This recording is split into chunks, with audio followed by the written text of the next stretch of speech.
communications officer. When people dial 999 and ask for the police, I am the one they get through to. It's tough, I'm not going to lie. I wear a uniform. It's like a police uniform, but blue. I don't have a stab vest because we work in an office. We sit at huge banks of desks in lines with supervisors standing at the end of every one. I have a headset with earpieces and a microphone, and a computer in front of me. The light flashes, I press accept, and I type as I ask questions. Name, location, incident category, assault, suspicious package, burglary, etc. I take all the details I can and categorize the incident by level of urgency. If someone's come home and found their house broken into, that's not as urgent as a robbery in progress. I work 10-hour shifts with call after call after call. If I need to take a piss, I have to raise my hand to get excused by the supervisor. They time me too. We get a huge variety of calls. Sometimes it's something and nothing time wasters. Sometimes you hear some fucking awful things. My third shift, I got a call from a woman who was just screaming. She'd woken up from a nap and found her baby dead in its cot. I will never forget that, as long as I live. Losing a child is something you never get over. I know a few of the guys have started to drink a bit too much. Not alcoholics or anything, but every time they come home to a few drinks. It's the only way you can sleep. If I'm totally honest with myself, I can tell I'm slipping a little down that road. Last week I was working the night shift. As a rep for being pretty bad. You get a lot of violent calls on the night shift. I'd been working for about 8 hours at that time, 2 more to go. I was surviving on coffee, shoving one call after another to the guys in dispatch. Then I got this call. The light flashes. I take a drink and click answer. Police 999, what's your emergency? All I hear is breathing. Now this isn't that unusual. We sometimes get people who are running, panicking, confused. Sometimes people are injured. Sometimes they're trying to make a call without being heard. Police 999, my name is Laura. Can you tell me the nature of your emergency? No response. The breathing sounds like a woman, or maybe a child. I need to know your location and what's happening, then I can get to you as soon as possible. Are you able to speak to me? There's a soft sound that comes then, like a scratching sound, like someone scraping their fingernail on the mesh surface of a microphone. I paused for a second, then collect myself. Are you unable to talk out loud? The scratching sound comes again. Okay, let me see if I can help. 1 scratch for yes, 2 scratches for no. Do you understand? Great. Like I said, my name is Laura. I'm going to get officers to you as soon as I can. Please stay on the line. I start waving my supervisor over, who spots me straight away. I point at the screen where he sees my typing. Caller is unable to speak aloud, attempting other communication methods. He nods, understanding straight away, and jogs over to the bank of IT guys. Are you injured? Are you in fear for your life or your physical safety? Are you able to get to a safe place? I can see my supervisor talking to the computer guys, who are trying to trace the call. From the time it's taken to, it seems to be immobile, so they have to go through the phone mast. Is it a person who is causing you to fear for your safety? Are they there with you now? But you are afraid that they will hear you. Are you restrained in any way? Don't worry, I'll tell her.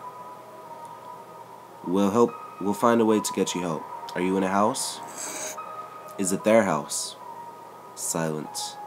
Do you know where you are? Can you see a window to look out of? I was starting to panic a bit now. I'm highly trained, but you only get a few calls a year which strike you like this. I was starting to worry about my ability to help. If they don't know where they are and they can't speak to me, how can I send a car if I can't find out where she is? Then I hear something. The breathing gets quicker. Are you still there? I ask. There is no response. Can you let me know you are okay? There's a scraping, a scrabbling sound, and then the line goes dead.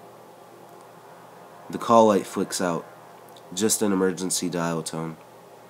I swear, not quite as under my breath as it should be. Looking straight over to the IT lads, I see them shaking their heads. No luck. No trace on the call. I work the rest of my shift feeling sick. It's mostly routine, but I just can't get that out of my head.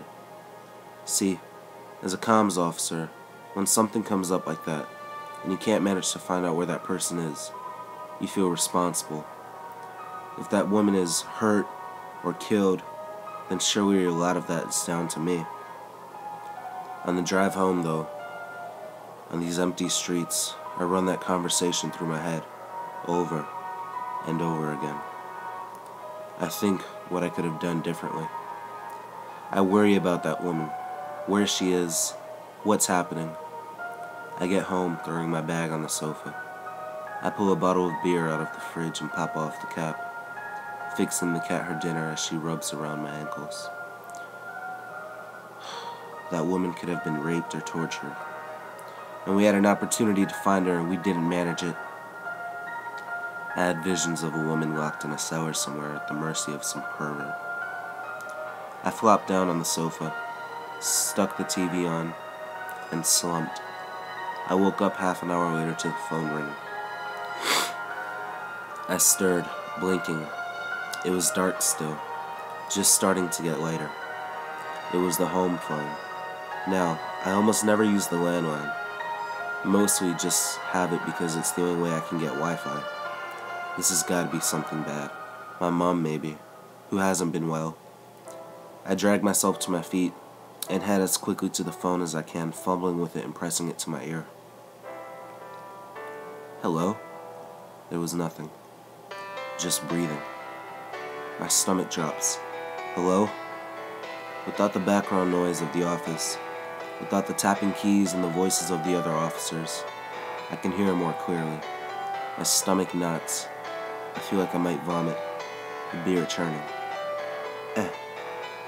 Anna? I ask. Are you? This isn't funny. I swallow, mouth dry. Is it? Baby, are you safe? I feel the panic bubble over. I can barely form my words. Baby, please, tell me wherever you are, whatever I can do. Please tell me. Where are you? I can hear her. There's tiny, soft, whispering breaths. Then one catches. A sound of panic. A scraping on the floor. And then she replies, Mommy? And then the phone cuts out. The caller withheld their number. She's called back every night since. Every night is the same. No answers. Just her little breaths and the scratches on the floor. However many times she calls, I will answer. Every time. Perhaps one night I will be able to find some way to help her. 7 times she's called. 1 call for every year of her life. 1 call for every year she's been dead.